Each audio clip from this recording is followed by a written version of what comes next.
Bien sûr, de crypto, les infos crypto pour ceux qui n'ont pas le temps. Nouvelle ATH du Bitcoin, les gars, et tout le monde se focalise sur un point. Je voudrais remettre l'église au milieu du village parce que tout le monde en fait un pataquès, mais le cours de l'histoire, il a été modifié très récemment. Donc finalement, c'est pas si important que ça. On va parler aussi de deux cryptos pour moi qui pourraient exploser. Je vais vous expliquer pourquoi. Enfin bref, tout un programme. C'est parti avec un BTC qui prend 2% ce matin. On a aussi des belles perfs du côté de Missile Sol Sol qui prend 5%. XRP qui est très très chaud. Ça faisait longtemps qu'il n'avait pas pumpé celui-là. Il prend 14%. On a Shiba qui perd 5% après sa belle épopée. On a Avax aussi qui nous prend un joli 12,6%. Ton, la crypto liée à Telegram qui prend 32% ce matin. C'est la meilleure perf du top 15. On a Link qui perd 3,6%, mais il avait pas mal performé. LTC qui est toujours chaud, 11,5%. Je suis toujours dans mon trade à l'intérieur de cette crypto pour le coup.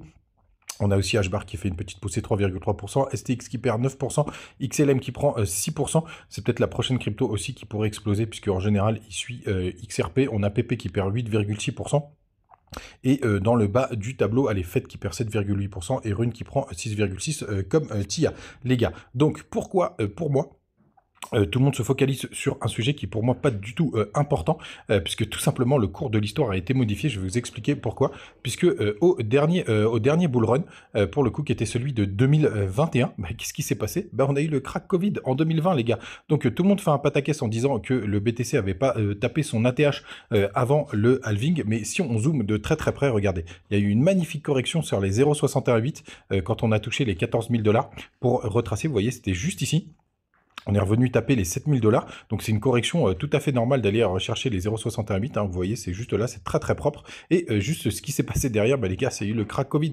Donc si on retraite de cette partie crack Covid, bah, peut-être qu'on aurait breaké l'ATH, parce qu'il faudrait reporter tout ce qui s'est passé ici sur cette zone, bref, on le saura jamais, mais de ne pas avoir breaké l'ATH en 2020, juste avant le halving, les gars, c'est pas si grave que ça, et c'est pas la peine d'en faire tout un pataquès. Alors oui, factuellement, c'est vrai, c'est jamais arrivé, mais ce qui aurait jamais dû arriver, c'est aussi le crack Covid, et même les meilleurs analystes n'auraient pas pu le prévoir, les gars. Donc pas la peine de faire tout un pataquès autour de ça. Du côté du daily du BTC, bah, tout simplement, là, on est en train d'imprimer un nouveau plus haut. On a touché quasiment les 73 000 dollars hier. On continue d'être sous divergence baissière. D'ailleurs, on est en train de stabiliser un petit peu. Je pense qu'on a un peu de jus pour aller un peu plus haut. L'avenir nous le dira, les gars. Là, on est en price discovery. Ça veut dire que là, on ne sait pas du tout où est-ce que ça peut s'arrêter.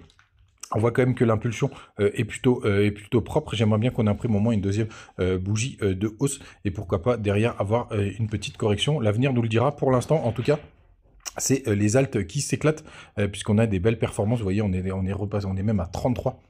On fait un nouveau plus haut du côté de la altcoin season. Donc on s'en rapproche tranquillement, donc ça c'est plutôt cool. Ça veut dire que maintenant c'était plus intéressant d'être sur les alts, et ça c'est plutôt chouette du côté de THBTC. Pour le coup, on est plutôt en train de stagner. On est toujours en train de follow cette petite trendline. Peut-être que l'impulsion arrivera quand on viendra la toucher. Les gars, du côté du Telegram, n'hésitez pas à nous rejoindre. On partage toujours des petites news, des petites infos en direct live. Ça fait vraiment plaisir. Et notamment, pareil, la même chose du côté de mon Twitter. N'hésitez pas à me rejoindre.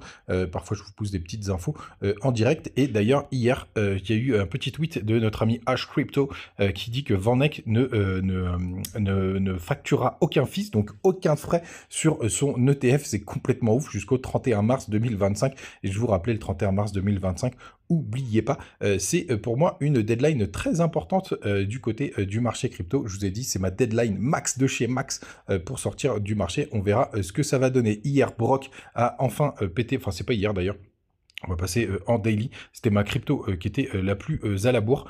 Pour le coup, ça fait 3 jours que ça break et on a suivi cette trendline. Attention, il y a peu de liquidité. Enfin, elle pète. Elle m'avait un peu saoulé. J'avais mis quand même pas mal de choses dessus. Je vous disais, il y avait des gens qui avaient fait déjà des fois 60. C'est pour ça qu'il y avait besoin de digérer. Pour l'instant, ça repart. On est en train de changer de main, ça fait vraiment plaisir. On peut aller, j'espère, beaucoup plus haut. Les gars, les cryptos qui vont pour moi, qui peuvent pour moi, qui sont prêts à péter. D'ailleurs, vous voyez, il y a encore des cryptos qui explosent et pas mal de choses. On va toujours avoir Binance. Moi, j'ai encore des sous dessus. Bien évidemment, j'ai même 2 comptes. Pour le coup, toujours regarder ce qui se passe du côté de Binance, les gars. C'est un bon indicateur du marché aussi. Et pour le coup, pour moi, les deux cryptos qui peuvent exploser, la première c'est AAV. Et pourquoi je vous dis ça? Tout simplement, quand on fait le comparatif par rapport à BTC, c'est vraiment très intéressant ce que ça nous propose.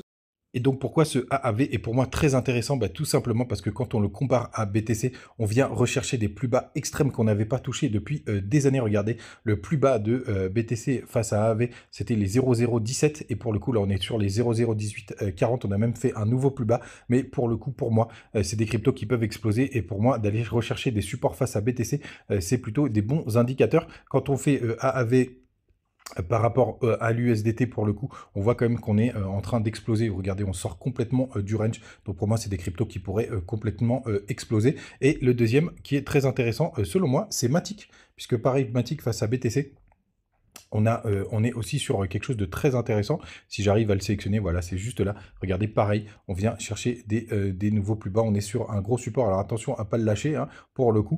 Sinon, ça pourrait être très baissier. Mais pareil, ça peut être des cryptos aussi pour moi qui pourraient faire des belles performances. Et d'ailleurs, ça fait un moment que Matic n'a pas performé. On va les regarder par rapport à l'USDC. Et pareil, on était sur un énorme range. Alors pour le coup, ça faisait partie des cryptos qui avaient le mieux tenu pendant le bear market avec BNB. Mais il pourrait découpiller, vous voyez, il a pas mal de retard. Quand on voit que TH a retapé les 4000 $, ça pourrait être pour moi des cryptos qui seraient prêts à exploser si le BTC ne plonge pas. Les gars, vous savez tout, passez une très très bonne journée. N'hésitez pas à profiter les bonus du côté de BitGet, de BingX et de Mexc, là où il y a pas mal de crypto pépites. Et on se retrouve comme d'habitude tous les matins. Ciao!